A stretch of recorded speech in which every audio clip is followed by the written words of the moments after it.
জামাতে লোক যায় না, এটা একটা মহামারী। যেদিন ফজরের জামাতের দৃশ্য আর জুমার নামাজের দৃশ্য একরকম হয়ে যাবে, ওই দিনই বাংলাদেশে ইসলাম কায়েম হয়ে যাবে। এখন স্লোগান তুলে বিপ্লব বিপ্লব, ইসলামে বিপ্লব। আর ফজরের সময় আমি কম্বলের ভিতরে, আছে না নাই? কোনো বিপ্লব হবে না। ফজরের নামাজ জামাতে পড়ুন, সকালটারে বরকতময় করে দিবে কে? আল্লাহর হাবিব সাল্লাল্লাহু আলাইহি ওয়াসাল্লামের মসজিদ ছিল সবার জন্য উন্মুক্ত, এখানে সবাই আসতে পারত। এজন্য মসজিদ হবে সবার। আমরা মসজিদের আবাদকারী হতে চাই। এজন্য রব্বুল আলামিন বলেন, ইন্নামা ইয়া'মুরু মাসাজিদাল্লাহি মান আমানা বিল্লাহি ওয়াল ইয়াউমিল আখির ওয়া আকামাস সালাতা ওয়া আতাজ যাকাতা ওয়া লাম ইয়াখশা ইল্লাল্লাহ ফাআসা উলাইকা আন ইয়াকুনু মিনাল মুহতাদিন। সুবহানাল্লাহ পড়েন। রব্বুল আলামিন বললেন, মসজিদের আবাদকারী হবে তারা যারা আল্লাহর প্রতি ঈমান আনে, আখিরাতের প্রতি ঈমান আনে, যারা সালাত কায়েম করে, যারা যাকাত আদায় করে, যারা দুনিয়ার কাউকে ভয় পায় না, ভয় পায় একজনকে। চিল্লায় বলেন তিনি কে? যাদের হৃদয়ে আছে আল্লাহর ভয়, তারা কবু পথ ভুলে যায় না। আল্লাহর প্রেম ছাড়া এই দুনিয়া কারো কাছে কোনো কিছু চায় না, ঠিক কিনা? তাহলে যারা মসজিদের আবাদকারী, এরা ভয় পায় একজনকে। চিল্লায় বলেন তিনি কে?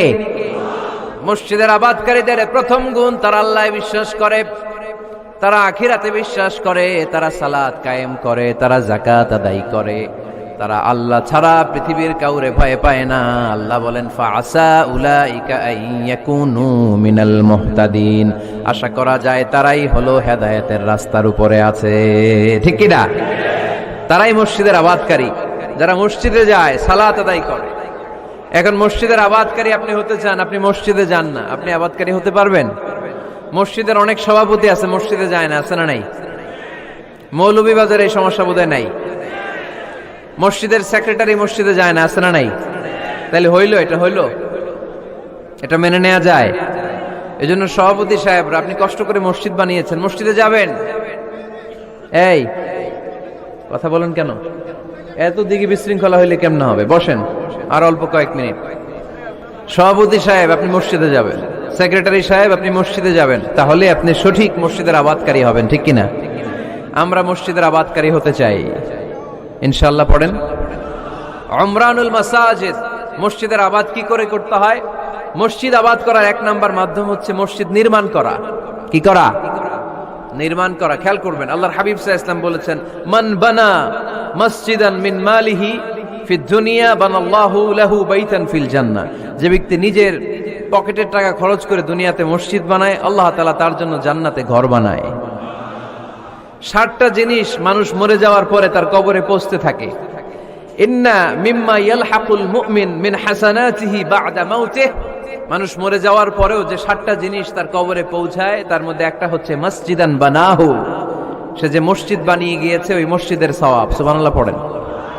আপনি টাকা দিয়ে মসজিদ বানিয়ে দিলেন, ওই মসজিদে মুসল্লিরা নামাজ পড়ে, রোজাদাররা এসে ওখানে ইফতার খায়, তাহাজ্জুদ আদায়কারীরা তাহাজ্জুদ পড়ে, তাদের সওয়াবের কমতি হবে না, কিন্তু তাদের সওয়াবের একটা পার্সেন্টেজ সওয়াব যে ব্যক্তি মসজিদ বানালো তার আমলনামায় আল্লাহ ঢুকিয়ে দেয়। এজন্য বেশি বেশি মসজিদ বানাতে রাজি আছেন তো? তাহলে মসজিদ আবাদ করার প্রথম মাধ্যম হচ্ছে মসজিদ বানানো। 2 নাম্বার মাধ্যম হচ্ছে মসজিদে যে জামাতে সালাত আদায় করা। জামাতে সালাতুল জামাআ তাফদুলু সালাতাল ফারদি বি27 দারাজা। ঘরে নামাজ পড়লে, একা একা পড়লে যেই সওয়াব, জামাতে পড়লে 27 গুণ বেশি সওয়াব। সুবহানাল্লাহ বলতে পারলেন না? হে নামাজি আমার ঘরে নামাজ পড়ো আজ, দিল মে তোমার চরণ তলে হৃদয় যায় নামাজ। হে নামাজি আমার ঘরে নামাজ পড়ো আজ, দিল মে তোমার চরণ তলে হৃদয় যায় নামাজ। পড়েন আল্লাহু আকবার। কি সুন্দর লিখেছেন কাজী নজরুল ইসলাম। মসজিদ কেমন যেন মসজিদ তার নিজের ভাষায় আল্লাহর কাছে কেঁদে কেঁদে ফরিয়াদ জানায়, আল্লাহ নামাজিরা আমার ঘরে আসে না, কি সুন্দর টাইলস, কি সুন্দর মুসল্লা, কি সুন্দর এয়ার কন্ডিশন, সব আছে কিন্তু মুসল্লি নাই, ঠিক কিনা? মসজিদগুলো আল্লাহর কাছে ফরিয়াদ জানায়। এজন্য আমরা যেন মসজিদমুখী হই। কি মুখী? আওয়াজ করে বলতে হবে, কি মুখী? মসজিদমুখী। তাহলে মসজিদ আবাদের 1 নাম্বার পদ্ধতি মসজিদ বানানো, 2 নাম্বার মসজিদে বেশি বেশি যে জামাতে সালাত আদায় করা, 3 নাম্বারে মসজিদের সাথে সম্পর্ক জুড়ে দেওয়া, হৃদয়টা যেন সবসময় মসজিদের সাথে লেগে থাকে। আল্লাহর হাবিব সাল্লাল্লাহু আলাইহি ওয়াসাল্লাম বললেন, সাবআতুন ইউযিল্লুহুমুল্লাহু ফি যিল্লিহি ইয়াওমা লা যিল্লা ইল্লা যিল্লু। 7 শ্রেণীর ব্যক্তিকে আল্লাহ তাআলা কিয়ামতের দিন আরশের নিচে ছায়া দিবে, যেদিন আল্লাহর আরশের ছায়া ছাড়া কোনো ছায়া পৃথিবীতে থাকবে না। সেই দিনটা কি এই দিনের মতো? কিয়ামতের দিনটা আজকের এই দিনের মতো হবে? 50,000 বছর হবে। এটা লেন্থ, এটা ডিউরেশন। কাআন সাফসাফা লা তারা ফিহা ইওয়াজা ওয়ালা আমতা, লেভেল প্লেইং ফিল্ড, তামার জমিন। একটু কল্পনা করেন তো ওই দিনটা কত ভয়ঙ্কর।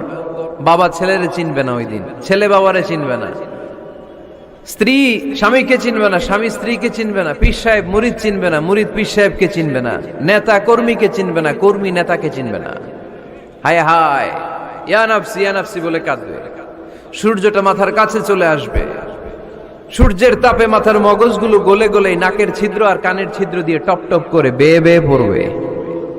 তৃষ্ণায় মানুষগুলো পাগল পাড়া, জিহ্বাটা বের হয়ে নাভি পর্যন্ত ঝুলতে থাকবে। সেদিন সবাই পাগলের মতো ছুট